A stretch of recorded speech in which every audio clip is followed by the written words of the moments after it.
Okay. So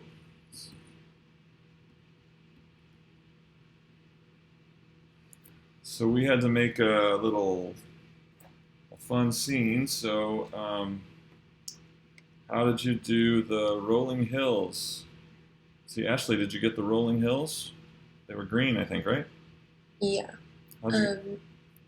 I did from 0 to like less than y is less than sine of x plus 1. Okay. All right, and let's see what that looks like. The rest of you agree with that? Okay, cool. So then we had a little sun to make. We're gonna do that in yellow. So Angel, did you make the sun? I think so. I got x minus 2 squared plus y minus 5 squared is less than 1 squared.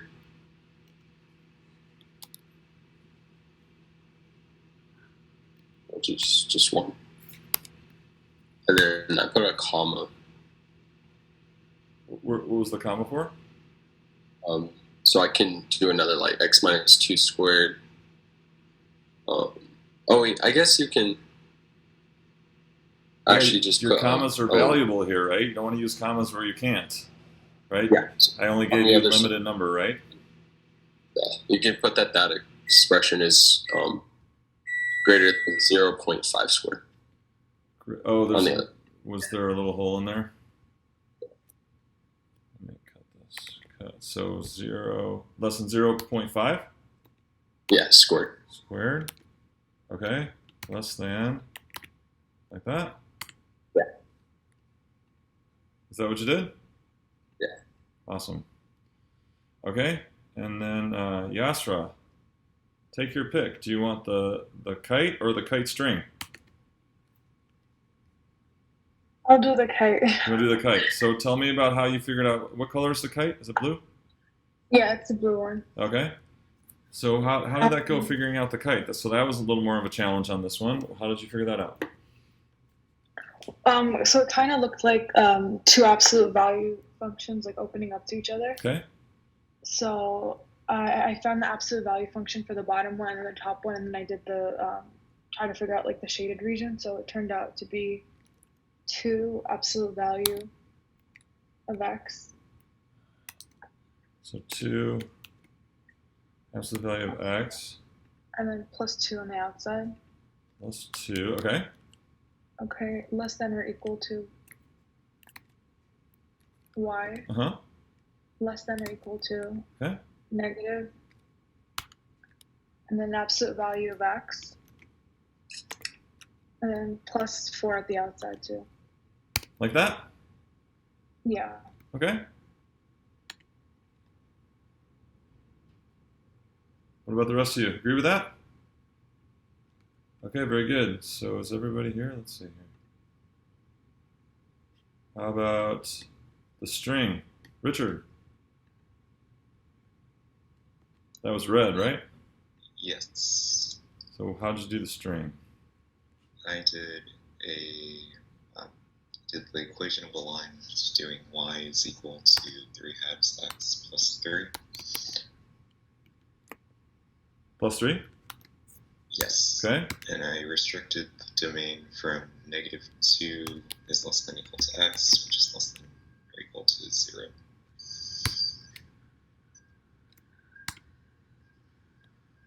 Okay. What do we think? That's the whole thing, right? Questions, comments?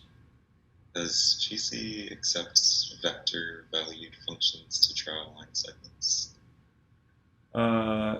Yes, it does. Okay. Yeah. So that's what we did in Calc 3. Yeah. Yeah. So did you try that? Were you thinking about that? I was thinking about it. I just didn't dedicate too much time. I think I just don't know how you have to set the parameter t to something to draw the line, entire line segment, but that can be for a different time. Yeah, sure. No, and actually, we're going to introduce that parameter t today. We're not going to do vector functions per se, but we're gonna bring that vector t or the parameter t into your toolbox here today. Okay, so next one. So, any more questions about this one? Excuse me.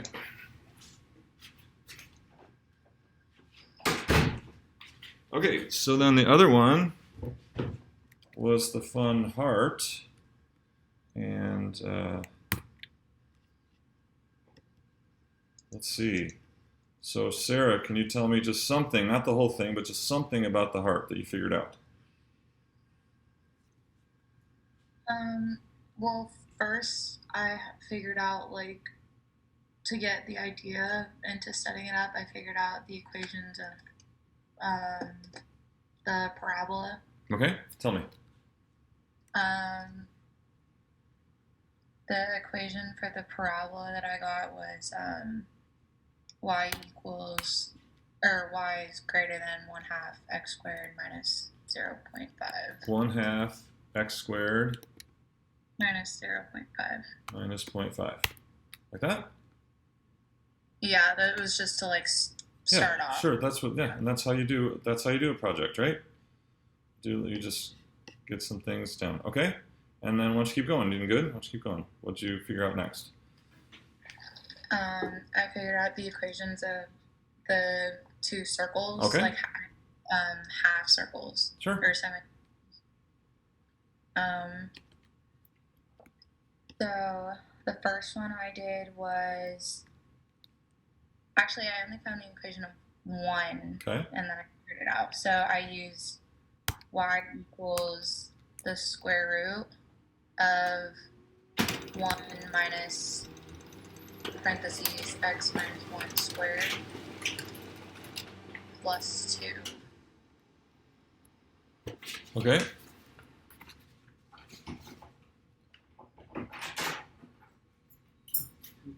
Square root of 1 plus 1 minus 1. Oh, or no, it was 1 minus the quantity of x minus 1 squared, got it. Okay. and then on the outside of the square root plus 2.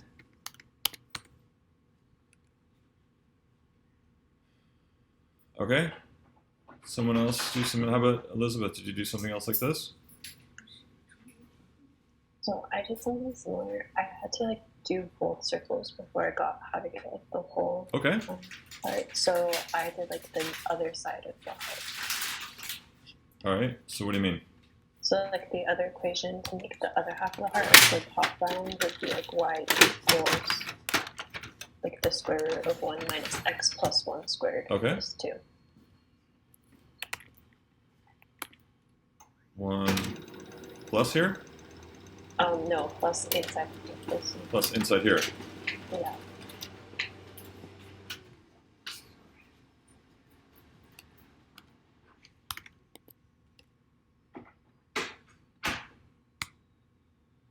Okay. Making progress? All right. Let's see. And then, so, were you able to do it in one line, Elizabeth? Yeah. So then, eventually, yes. Can you tell me what how it went from this to one line for you? So then I realized that the lower bound of it has to be like the parabola. So like I made the parabola less than or equal to y, Okay. less than or equal to like a circle-like equation. Good. Okay, so that's a good step. So I'll just cut this. So we're going to do the parabola less than or equal to y, less than or equal to what? So less than or equal to the square root of 1 minus the absolute value of x minus 1 squared plus 2. And how did you figure that out? So like the difference between the like two circles is the x. So like the absolute value of x will like show both like the x's at the same time on the graph. Like that? Yeah. But I thought absolute value looked like a V. Isn't absolute value like a V?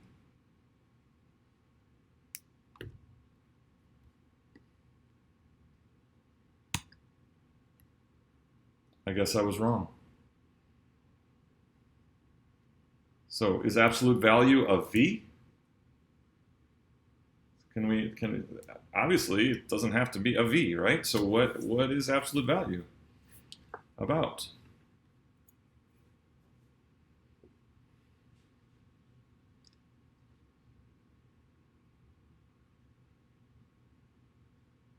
So you go through your math journey and you have assumptions like this, and then a problem comes along or something comes along and it like challenges the assumption that you had, right?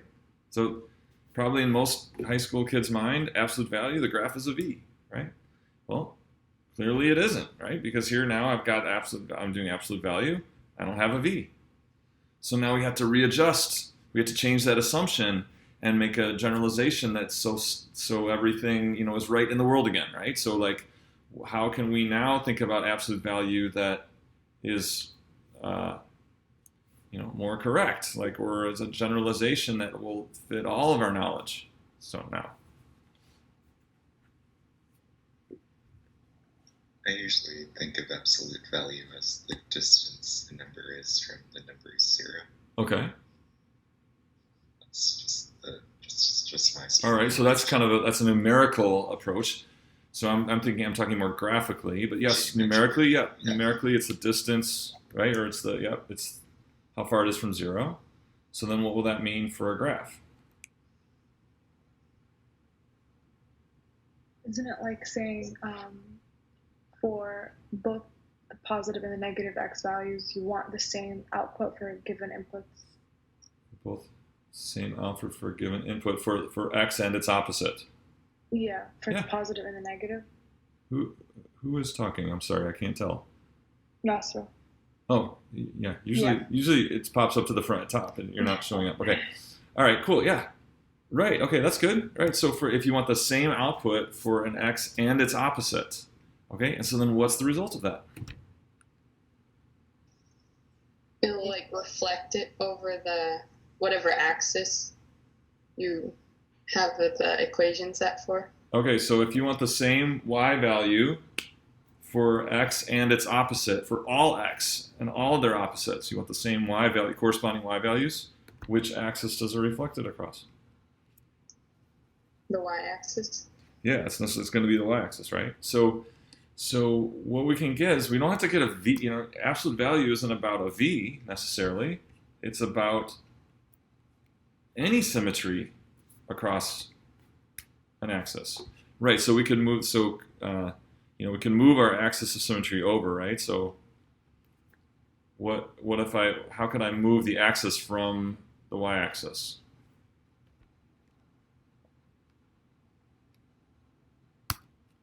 What will this do?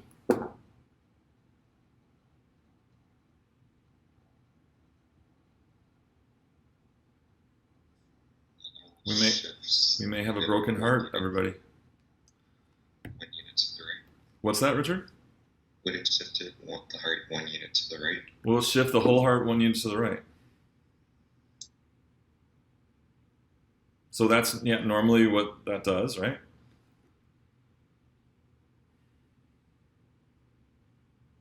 But now we got absolute value around it, right? So what's going to happen when x is negative?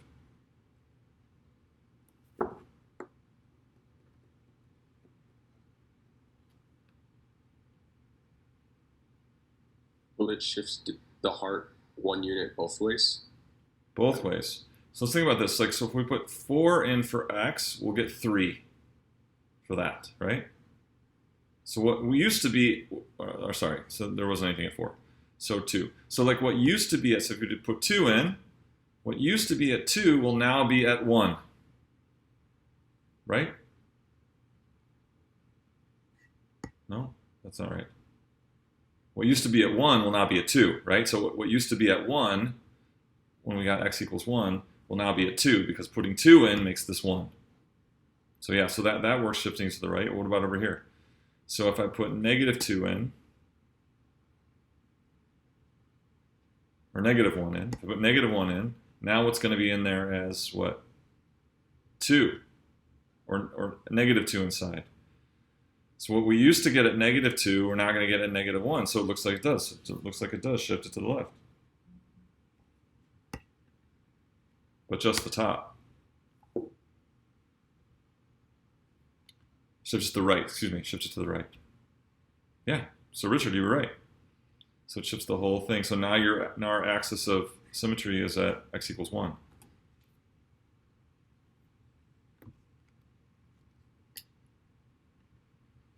Okay, so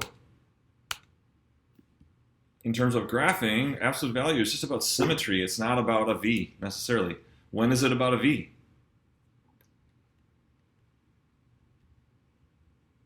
Specifically, when is it? When do we get a v or a Linear equations. Yeah? So if you're gonna, it's like the symmetric line makes a v, but we can use it for anything and get that symmetry across the x-axis with one equation, right? That's the key here. We can get it with one equation.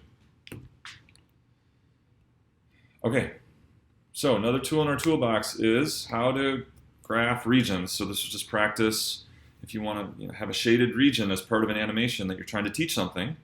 So we're building up our toolbox, okay? Any questions on the kite and heart assignment? Comments? Did you like it? So it's fun to get the pictures, but then hopefully it challenged you a little bit mathematically too, right? Okay.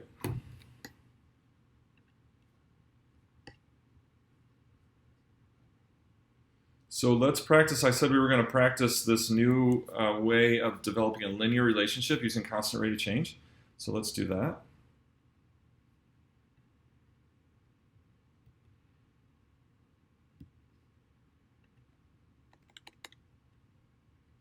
So here's an example, so we can practice. So this is our laptop. So this, remember you guys built the laptop battery animation. So now,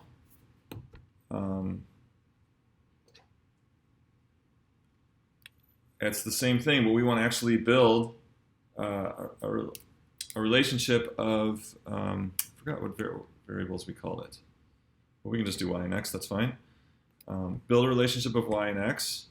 That gives us what? All correspondence points of percent charge and time since class started. So what was our x-axis variable here? Our independent variable? What was that? You remember? Time and minutes. Yeah, so time since class started. Okay. And then our y variable. Somebody else? What's that? Laptop charge. Yeah, percent. Percent. Yeah, percent battery charge remaining.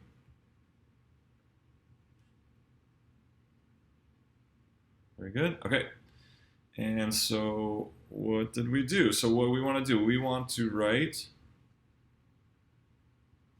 a relationship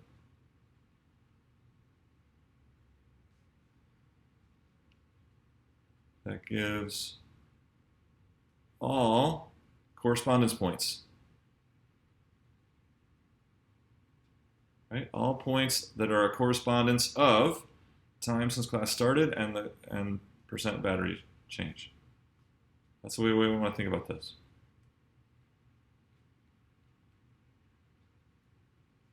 Okay, so they plotted these points, 35 and 41. And 75 and 28. We want to write a relationship that gets us all correspondence points, x and y. Variables vary, right? Variables vary. As x varies, y varies with it. So for every x, we want something that tells us for any x value we could pick, we get the corresponding y value. Okay, so how are we going to start? Does anyone remember how we start?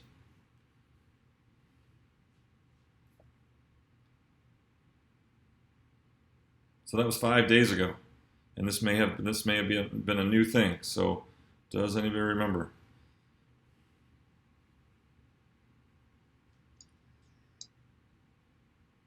So does it start with our independent variable or a dependent variable?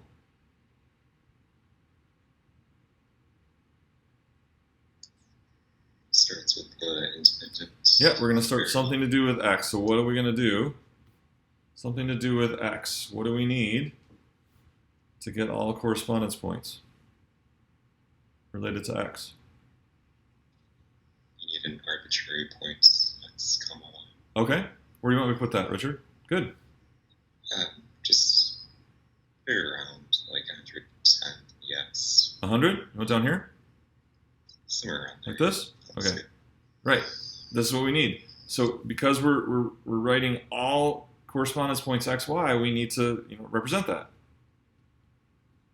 We could have put it here. We could have put it here. We could have put it here. We could put it anywhere, right? Because it's going to eventually represent all the points, all the correspondence points. Okay. Then what? So that's actually like step 0. Show arbitrary correspondence point. Got to do that.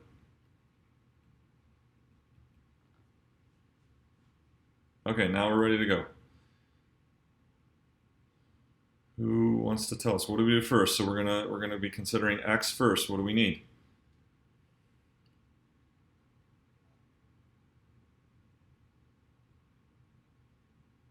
The change in x. Good. Angel, from where to where? So you could pick like one of those 2 points. So Great. we can the 75, 28. Okay, awesome. The x, comma y. Good. So start with a change in x, right?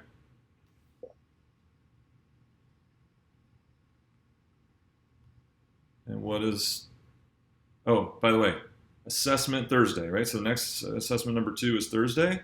It covers the regions and this thing. That's what the assessment 2 covers, is graphing regions and this building the relationship, a linear relationship.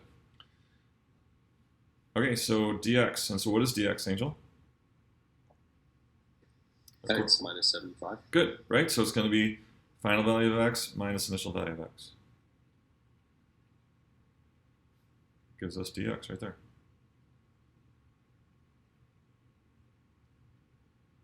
So that's how much That's how much time goes by, or it's a variation in time starting from 75 minutes into class. Variation in time. Okay. Just as a side note, I was having a conversation with a Calc 2 student yesterday, and it was kind of revelatory for me that we were doing these volumes of revolution problems. And what's really important in those volumes of revolution problems is this identifying whether something is an x-coordinate, a y-coordinate, a big variation in x, or a big variation in y. And so we got into this conversation about what exactly is an x-coordinate. Like I was under the assumption that, well, students obviously know what an x-coordinate is. So let's just review that, because she didn't really have a good underlying concept of what an x-coordinate is, what a y-coordinate is, and I suspect that many students, it's the same thing. So let's just talk about that as a kind of a little alley tangent here. So 75, that's the x-coordinate, right? What does it mean? So we plot this point, 75, 28. What exactly does the 75 mean?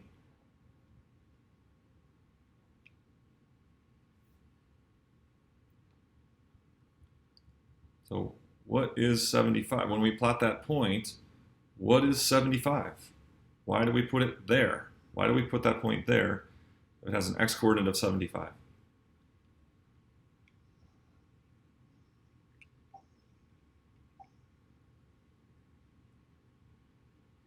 Because that's 75 minutes after class has started. Okay, but why did I where put it has a 28% charge. Okay, so that's like the meaning in terms of the variable. 75 minutes after class started. But why put the point there? So this is really a question about graphing a point, whether there's a context or not, right? So if there's no context and I just graph the point 75, 28, what does that mean? That's standard like graph Cartesian coordinate system. It's like x is the horizontal axis,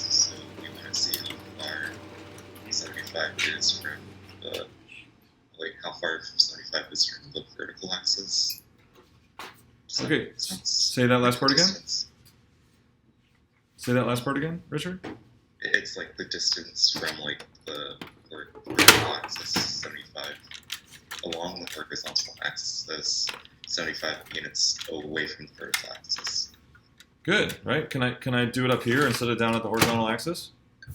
Yeah.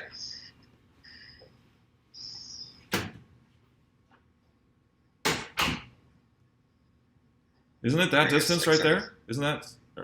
Isn't that 70? Isn't that Yeah. that distance right there? So what? It's the horizontal distance from what? The y-axis. The y-axis, right? So that's what an x-coordinate means. It means how far you are away from the y-axis. Negative 75 would be to the left. 75 units to the left of the y-axis.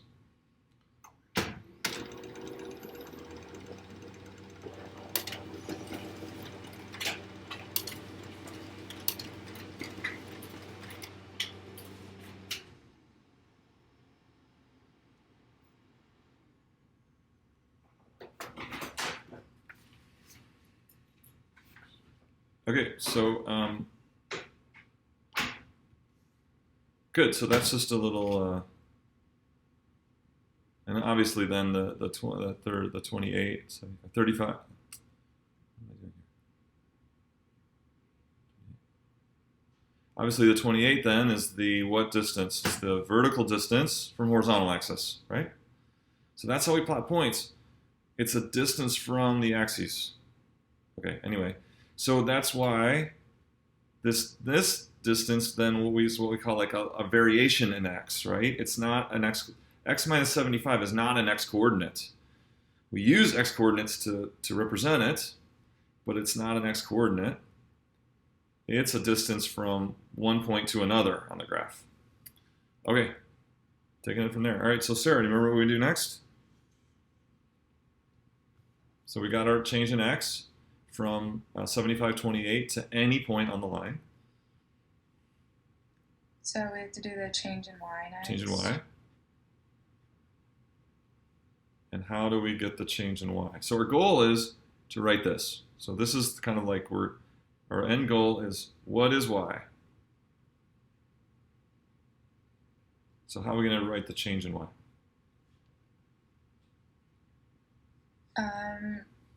We have to write it as like y equals, right? To determine In the that? very end. In the very end, we're going to do y equals. So we don't want, so my point is, we don't want to put y in this one. Yeah. Because that's our end goal, right? So we need to use something else that's going to get us to y instead of using y right away. We did the slope times the change in x. So we did what our slope was for the problem times x minus 75. I don't remember what the slope was though. Okay, slope or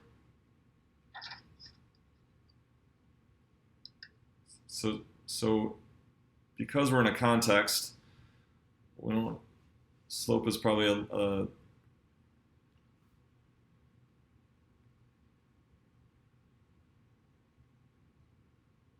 is not the optimum language for this, right? Negative 0.325. Okay, and what is it? What is that?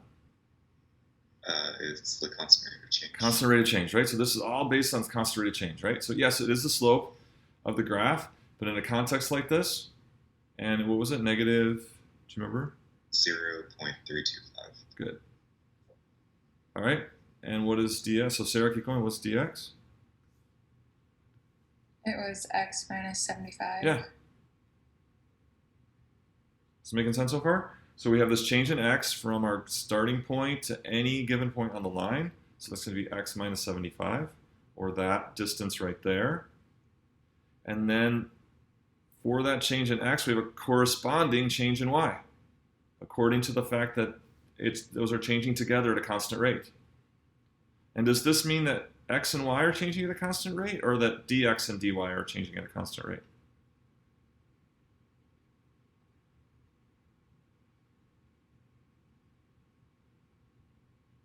X and Y. X and y, that was a big takeaway from Thursday, right? That when x and y change together at a constant rate, then the equivalent thing to that is that the changes, the variations are proportional to one another. Not necessarily x and y. Are x and y proportional to one another in this relationship? They will not be, right? We saw that last time. But what is proportional are variations in x and y, right? Variations in x and y are proportional. And so that's what locks down constant rate of change for us. Okay, there it is. And then finally, who can do number 3?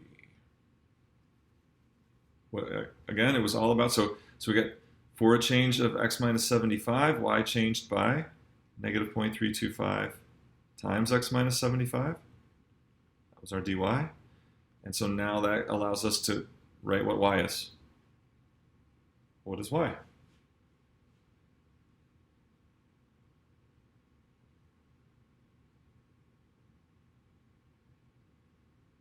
Ashley.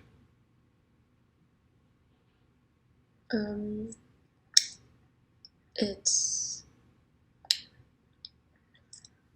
So we got how much y changed. What would be necessary to get the final y then?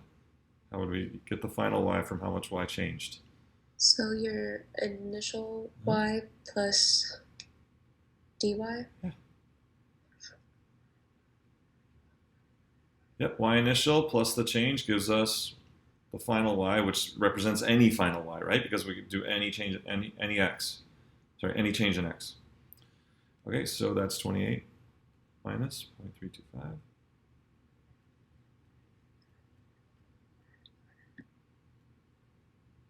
And we made some arguments why this is maybe a stronger conception of a line than just mx plus b. And as we start working through start diving into the underpinnings of the calculus, we'll see that this is especially important. That y equals mx plus b is just not going to work at all when we start getting into building the calculus up. Okay, any questions on this? And so then what do we have? We got a relationship. We got our relationship that gives all correspondence given any x time since class started. This tells us the corresponding battery percent, right? By first giving us the change from that time in minutes, multiplying by the constant rate to get the change in battery percent, and adding it to the starting battery percent, 28.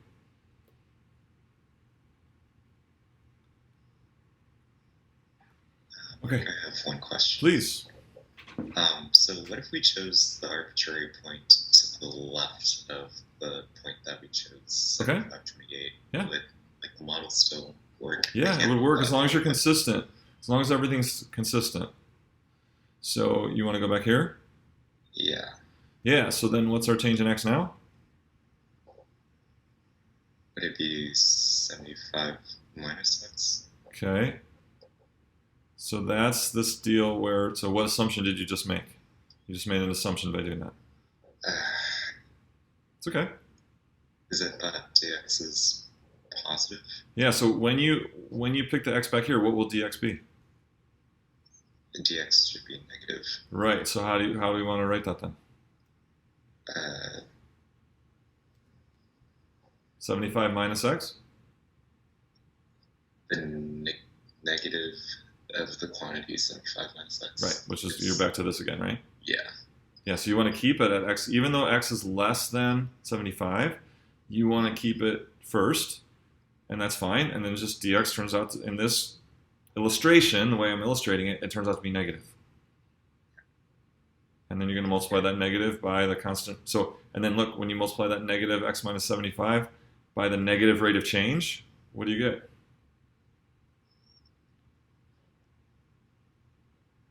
Just what we did down. So if this were negative times a negative gives positive, and so then it results in a positive dy, which is exactly what we would have. Okay. Added a positive dy added to the y initial will be this y final, which is bigger than y initial. So it all works out. So in these equations, nothing is different.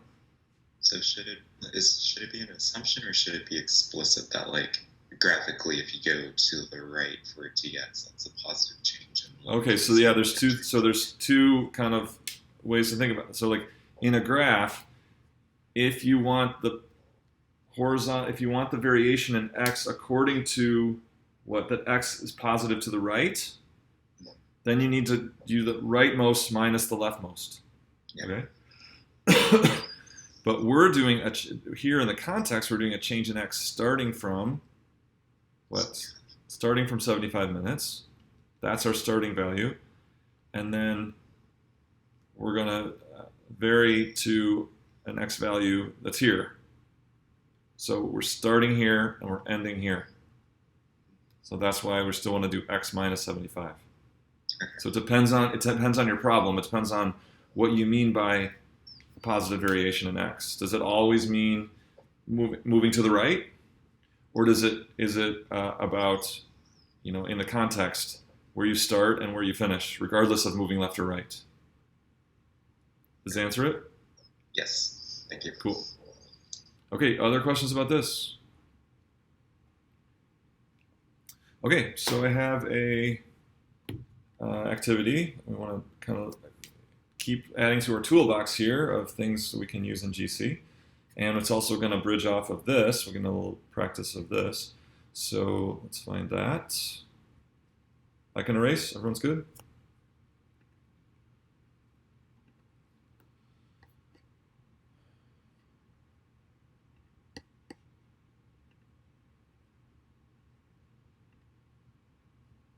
All right, so let's look at, I need to post this so you guys can pull it up. Yeah, I want you guys to work together a little bit on this. I'm gonna post this on Canvas. I haven't done that yet.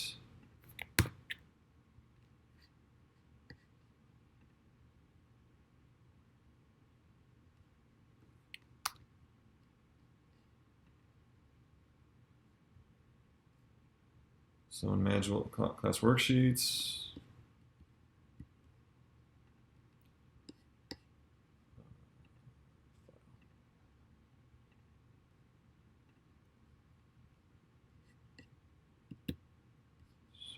Things in my way here.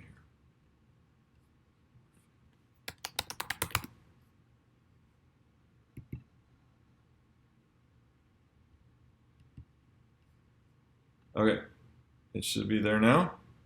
Linearity and morphing. Linearity and morphing. So go get that file.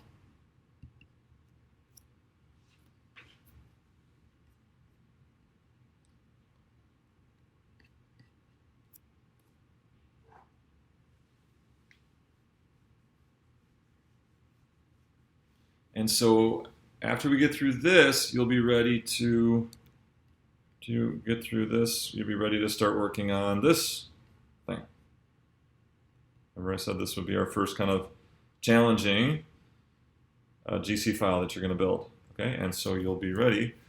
You'll have all the tools.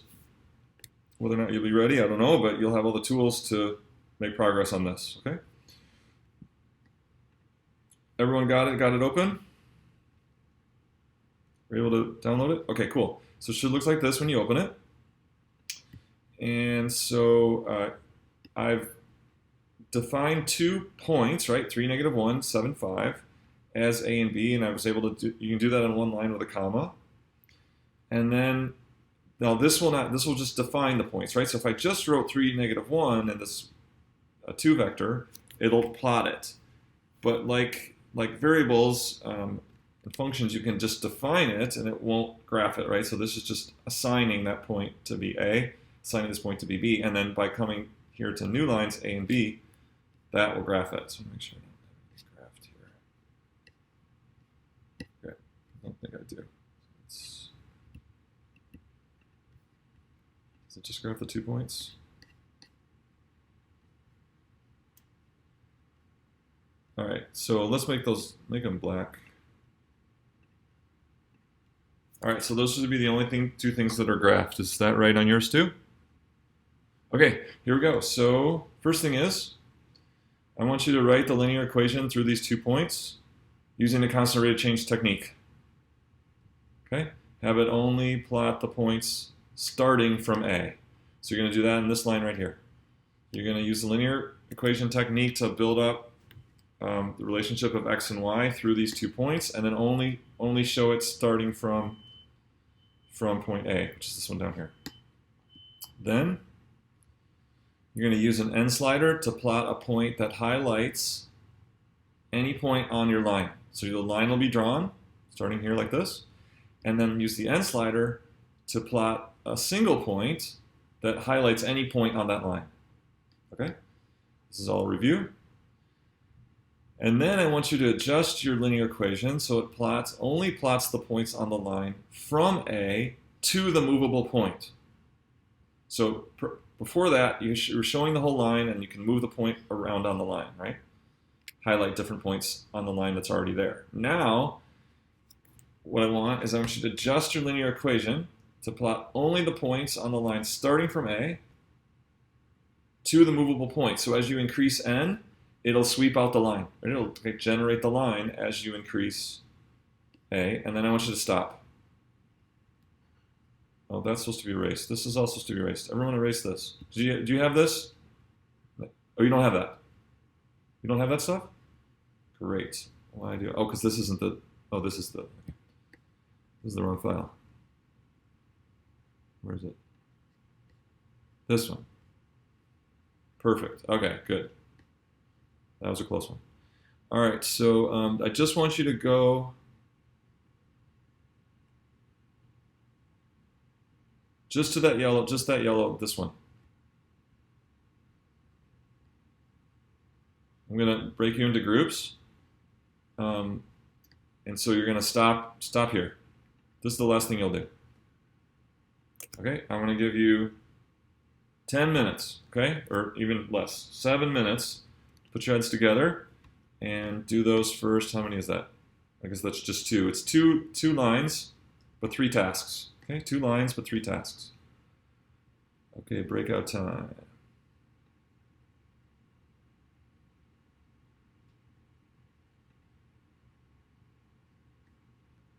I am not a Zoom pro. Where are breakout rooms? Breakout rooms. 3 rooms. Randomly assigned. Automatic. Okay, so we're gonna regroup at I give you one minute warning at about 12:52. 12:52, get a 1 minute warning. Okay? Go.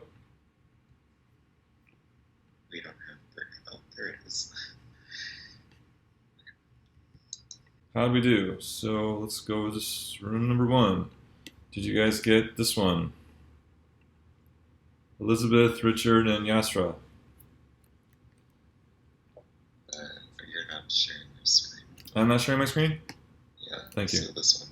Thank you. I'm gonna guess just the equation of the line. So this is what we've been working on. So we want to write that equation of that line, but kind of in the way that we've been building that last Thursday and today. Just what we got was y is equal to -1 plus 3/2 times the quantity x minus 3. What about the rest of you? Agree with that? Yeah, right. So any arbitrary point x, y, you take a change in x from point A, right? Get the corresponding change in y as m dx. Add the change in y to the starting y, and you get the final y, right?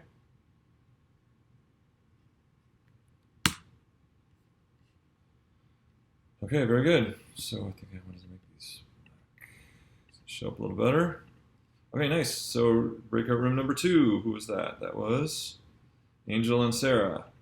How about the n slider to plot the arbitrary point? Did you guys get that? Yeah, so what we did, we just plotted another point, so we did like control 2. Control 2, good. And then for our x value, we used n. N, good. And then our y value, we just copied and pasted the equation from above, Uh-huh. except for x, we used n. So you took this much of it? Yeah, that, and then we used n as our input instead of x. What about the rest of you? Does this work?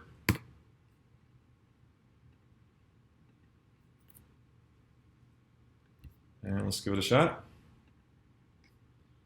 And then we gotta get. Why isn't that working? What do I need to do? I had to adjust my N. Right. Yeah. So that it. I did from like 3 to 7 since we're doing between the 2 points. Good. Yeah.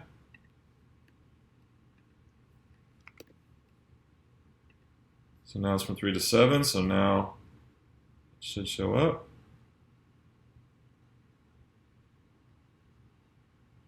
Okay, and then group 3, were you able to get that last task of now we only want to show, like we wanted to show this only starting from point A, first of all. How do I do that? I'll take this since I forgot to include it. Add the restriction that x is greater than 3. So, and then we got the movable point on there, highlighting points on the line, right? You can think of this as that arbitrary point xy now, right? So you can think of that red point as like the arbitrary xy that represents every point. Okay, group 3.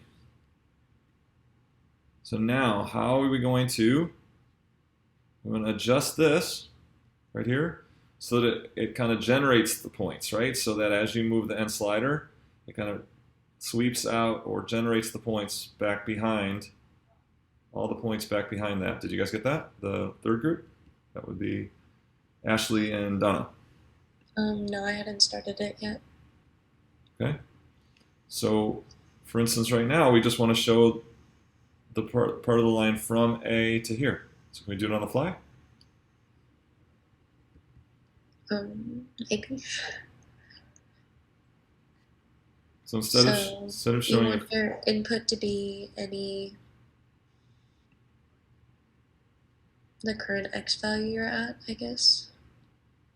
So like for instance right now, it would only show from this black point to this red point.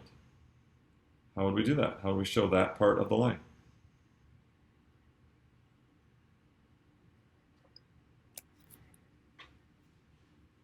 Donna, any idea?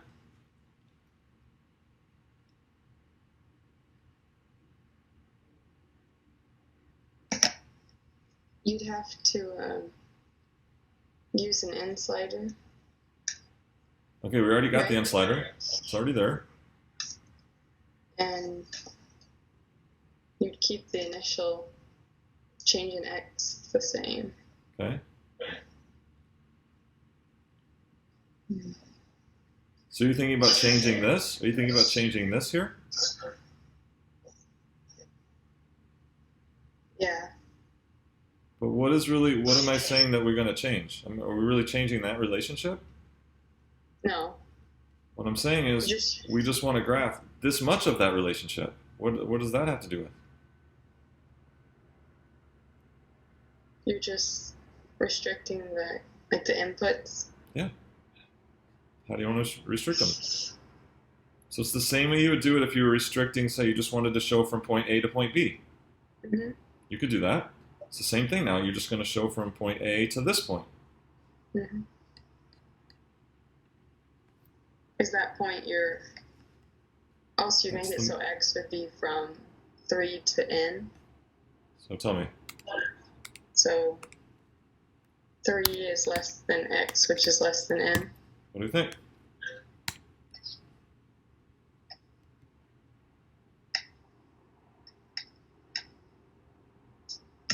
Yeah, and since I have the N slider stopping at 7, it won't go beyond 7. But if I had the N slider to have a final value greater than 7, it could just keep showing it even past point B.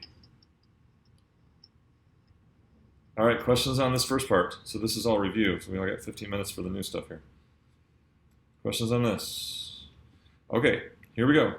So now you're going to turn off everything except the A and B points. So turn off all this stuff. We're actually going to do all this stuff. So just those two. Turn off those two. And we're going to kind of do the same thing, but in a different way that's going to be kind of a powerful idea for doing lots of things, not just lines, okay? So that was just focusing on our equation of a line and doing that task through that. So here I've written in GCT is reserved as a parameter, as in parametric functions, okay? It represents all individual values of a specified range simultaneously, as opposed to a slider value, which will just show you points one at a time, okay, depending on the current value of the slider. So the default range values for t is 0 to 1. So before you change anything, it'll just, so basically, if you invoke little t, it stands for all values from 0 to 1, kind of all at once. Okay, so there are individual values, but GC is going to either compute for all values of t or graph for all values of t at once. Okay, so now here's the, don't type this in, because you're going to be very tempted to turn it on, and I don't want you to do that. I want us to grapple with this. So given what I just said about t, what will this line do in GC? What will this line do in GC? So maybe we should think about t, some individual t values. So when t is 0, what will this line do when t is 0? Or what will it, as t is 0, what will GC think about this line as the value of t is 0?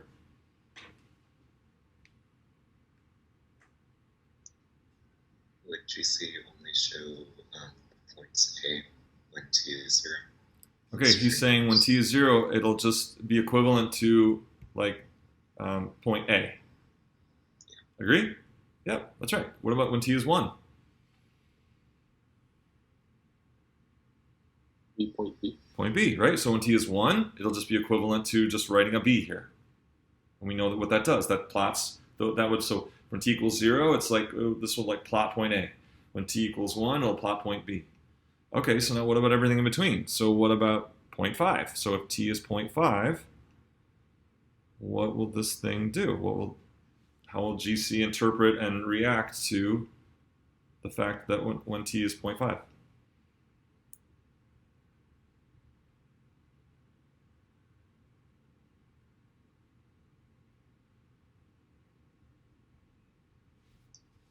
So it will sum up the respective components of like half of A plus half of B. And what will that represent? A line, a function, a region, a point? That should make a new point. A new point, right? It'll be a new point, right? Where you take half of the x coordinates in atom, half of the y coordinates in atom. Okay, so that'll be a new point. So what about like 0.7? What if t is 0.7? Then you'll get what? 0.3 times the coordinates of A plus 0.7 times the coordinates of B. And it'll be a new point, right? It'll be a new point. So now imagine all the points, right? All the t values from 0 to 1 and all the corresponding points. What do you think it'll be when I turn this on?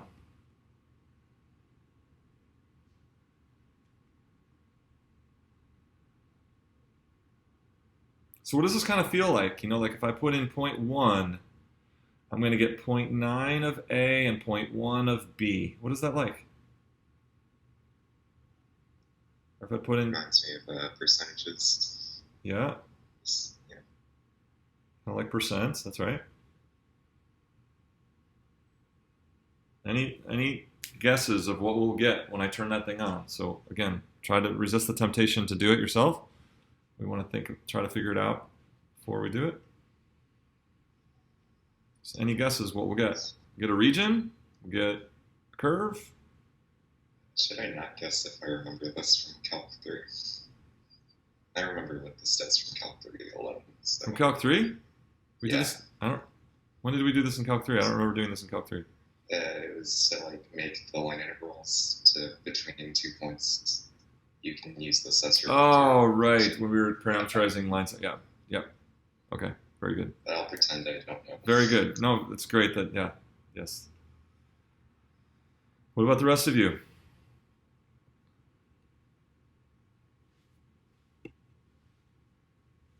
Region, curve, line segment. Would it be like kind of like a line if it's plotting every single point between that, like for t between 0 and 1? Okay, so when t goes from 0 to 1, 0 will be what we said a, and then t Yeah. increases, and we'll kind of get this what, isn't this kind of like a weighted average? Does it feel like a weighted average of coordinates until t gets up to 1, and then we'll be at point B. So the line segment from A to B? What do you think? Is that what you're saying, Asra?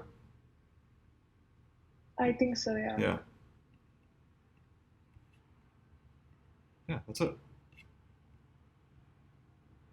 So it'll give you every point corresponding to every t value from 0 to 1. When t is 0, you get point A. When t is 1, you get point B. And then when t is in between 0 and 1, you get this like weighted average of the coordinates, which gives you points, you know, along the line.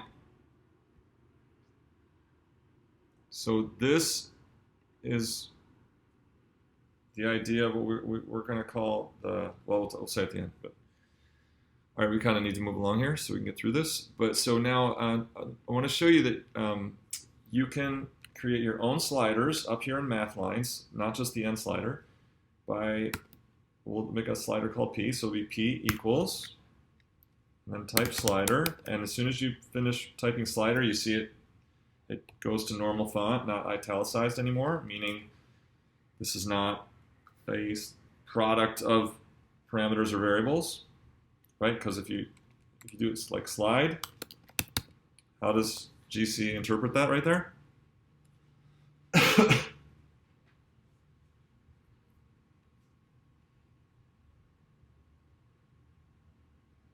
Anybody? So what is GC thinking right there when you type in slide? Like 4 different variables, like with the value of 1. Yep, multiplied together. But actually I and E are presets, right? I is the actually square root of -1 and E is its value. All the others would be 1. So this is really going to end up being like E times I. Okay, E times I. But anyway, as soon as you put the R, then it's no longer this product of variables. Do parentheses. And then if you do 0 to 1, that's going to give a basic slider from 0 to 1. You can put in one last number there, which would be how many steps. So if you do 0, 1, 2, then it's just going to give you 2 steps from 0 to 1. So P could be 0, 0.5, or 1. If you take the 2 away, then there's just kind of like it's just kind of a preset many values between 0 and 1. Okay? All right, so now, using the same technique, this thing right here, I want to plot a point that highlights any point on my line between A and B. So I want to use the same thing now. And so that as I move the P slider, I'm plotting different points along here. What did this do? This plotted all the points, right? T is a spray of all values from 0 to 1. Now I want to show one at a time, according to what P is. What do I type? What would I do?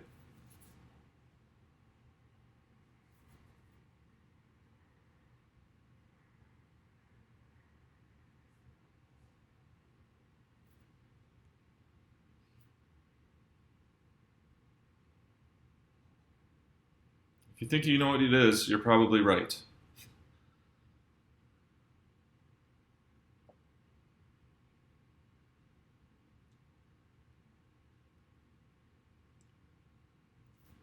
So, do you see the difference? The only difference between what we did here and what I want to do here is this T, it generates every point from 0 to 1. Okay? So when you put T in there, GC is going to do it for 0, do it for 0.1, do it for 0.15, 0.17, 0.19, and do every T value and then plot all those points. Now I just want to highlight one of those according to the value of P between 0 and 1. Instead of all the values from 0 to 1, I just want one of them at a time. Plot 1 point. So wouldn't we just put P instead of T in the line we used above? Was someone else, were other of you thinking that? Others of you? Don't be shy, you guys are smart. So this is what she's offering up, right? Will that do it? And then as I move P, as I change P, I'll get individual points that I got all of them before, right? So what color is my line? My line's blue, so let's do red point. Watch, now as I change P,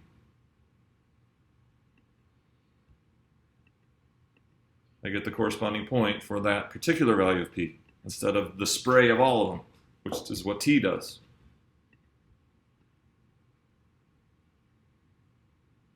Okay, so now, 4 minutes to go. Now I want to do the same thing we did before, but now as you adjust P from 0 to 1, I only want to show the part of the line starting from A to the corresponding point that you get when P is put in. So we're going to need our same equation before.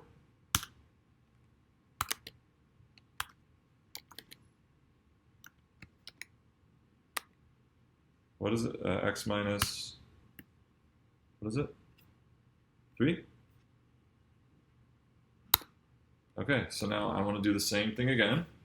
I want to show all the points from A to whatever point corresponds to my value of P.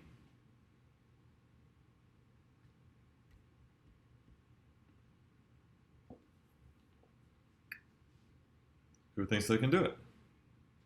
So I want to show, just like before, so now what I want to happen is, as I change P, increase P, it's going to sweep out all the points of the line.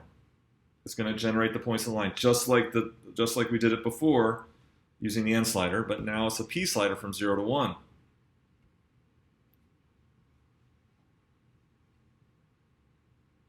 Anybody want to give it a shot? It's okay if you're wrong. It's okay. It's a safe place.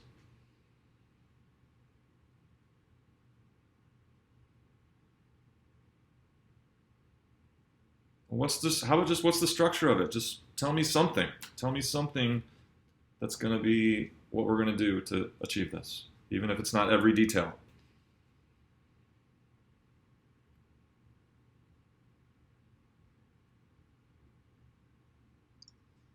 My gut instinct was to change the inequality and changing the N to a P. Okay, so tell me. I tested.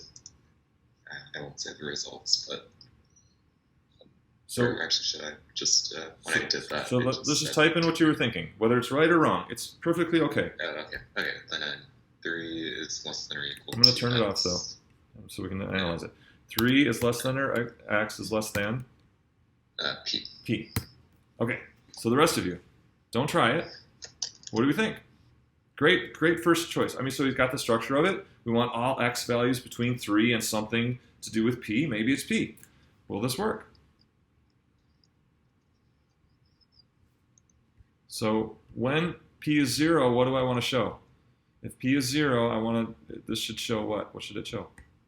Or say P is 0.5. When P is 0.5, what do I want to see in what's my goal?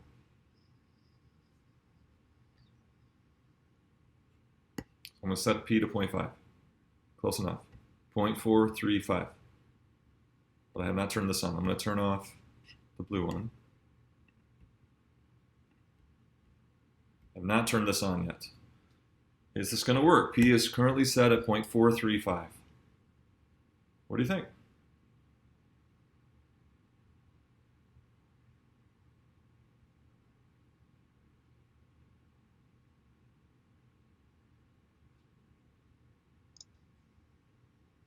So what would that be? That would be 3 is less than X is less than 0.435. Is that going to show me those points right there? Ashley, why not?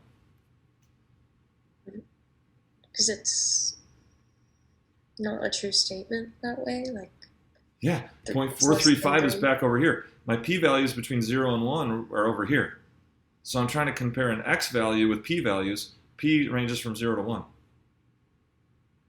Okay, good first chance, or good first attempt. So what are we going to put here so that we get all the points from 3 to the point corresponding to 0.435, right?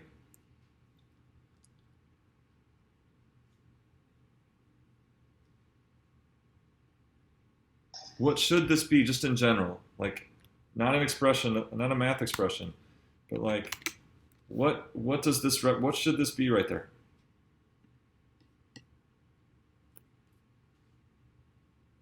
Like if you were to say a statement, well, what I need there is the what? And then figure out mathematically what that is. So what is it that we want right there? Is it the corresponding x value? Okay, so do you want it, first of all, do we want an x value there, guys?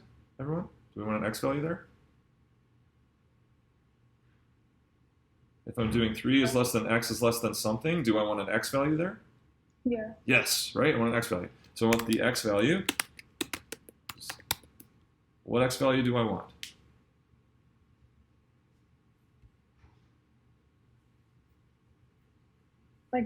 Like the current x value depending on p. Right, depending on p, right? Corresponding to p. So I don't have any spaces there. But that's what I need there, right? So this is how we solve a problem. We like figure out what it is. So I want the current x value. I want the x value that corresponds to p. Okay, now, mathematically, what is that? How am I going to get the x value that corresponds to p?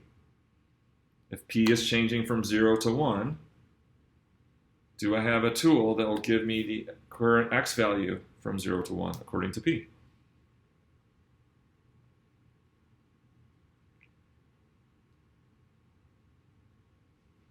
I need the x value corresponding to p in here.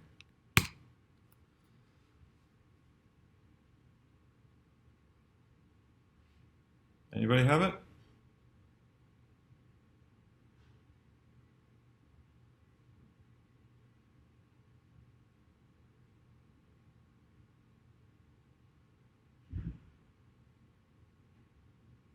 How did we plot the point in between? How did we plot the movable point in between? Now I just want the x-coordinate, right? Instead of wanting the movable point according to p, I just want the x-coordinate of it.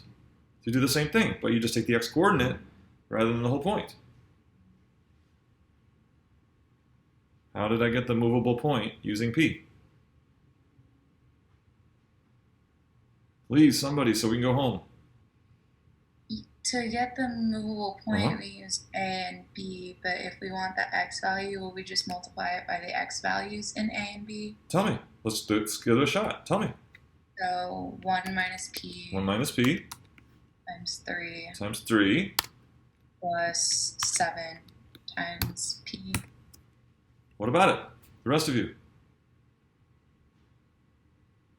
Isn't this how we got the movable point, right? As p changed, it changed the point. But now, all we need is the x. We're doing this inequality, right, with x. So we just want to do the same thing with the x-coordinates, so that when p is 0, what do we get? And we should do less than or equal to. Sorry.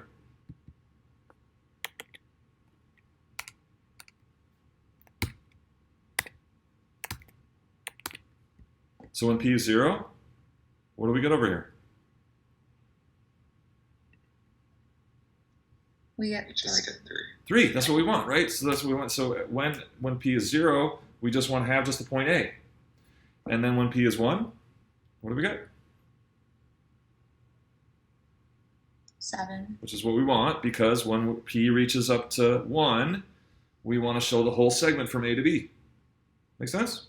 Let's do it.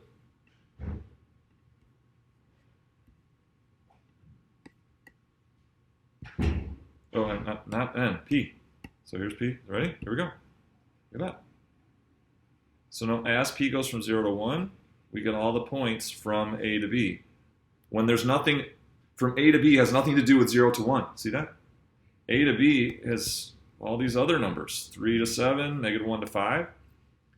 But it's like you can take any mathematical thing, any variation, and scale it, kind of scale it to 0 to 1 by using this construct, right? Using this form right here.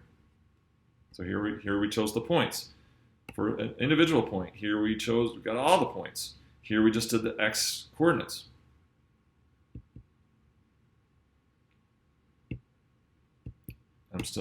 I've gotten the end slider.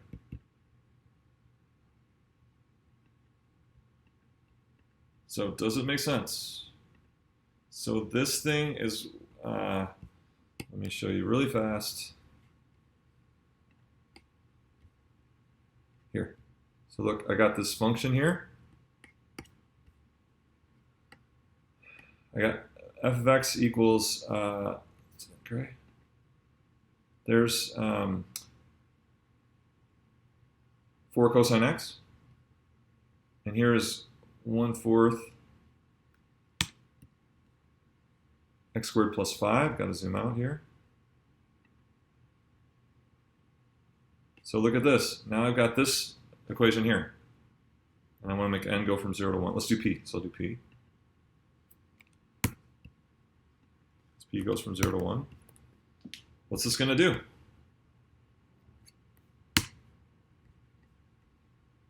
If I turn this on, and p is 0, what will it show?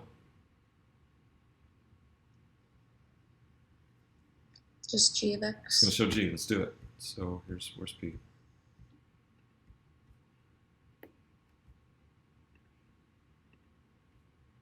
There it is.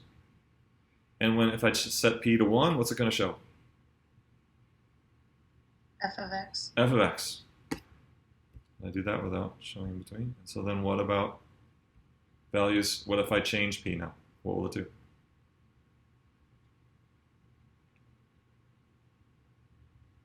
It'll be really cool.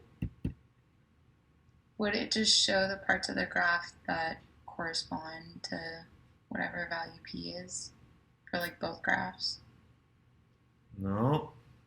It show like a percentage of one graph and a percentage of the other graph. Right. So for every value of p, you're going to get a new graph that's some percentage of one and then like weighted together, right? So it doesn't look like I can slide this very well. There we go.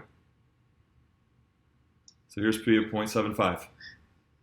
Here's p of 0.5. Here's p of 0.25. There's p of 0.1. And there's p0.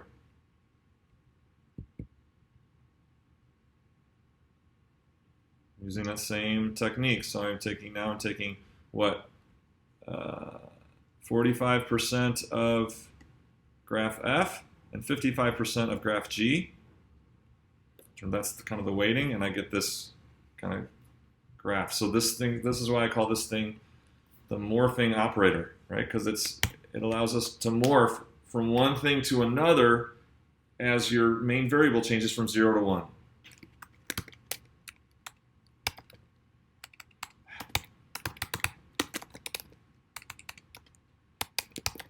And this is going to be a really helpful tool in that that slider, the smartphone slider thing. It's going to be really helpful.